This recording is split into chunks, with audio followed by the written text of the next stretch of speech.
Hi everyone, my name is Vandana and we are going to talk about the SHY layer feature in After Effects. If you ever worked with the After Effects templates like I have taken here, you guys can notice that there are so many things that happens around the video, but you couldn't see any layers or the effects, okay, where they are implemented, and it's a hassle to edit them properly.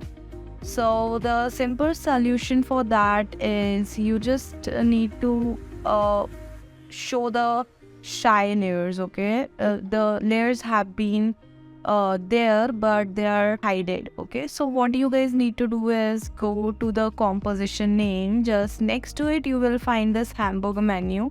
Just click on the hide SHY layer, okay, and if you click it again it will show all the layers, okay. Now in After Effects, if you are working with the so many layers, it's just here 18, but with the long videos you go up to the 400-500 layers, and in that scenario it is very hard to handle the multiple layers. So in that case what you do is, if you see this icon SHY layer icon here, you just need to click it, okay, need to click it and it will automatically change.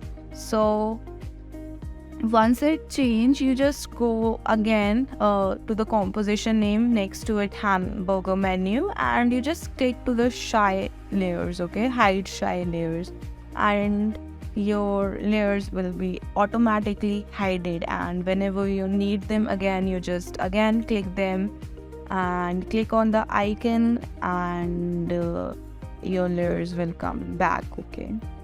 We can hide the rest, and it is a great way to keep your timeline organized and easy to navigate, okay. So the shortcut for it is to Command Shift H for the MacBook and Control Shift H for the Windows. So there you have it, folks. That's how we use the SHY layers feature in After Effects. Thank you for watching, and you can subscribe to my channel for more tips and tutorials for the future.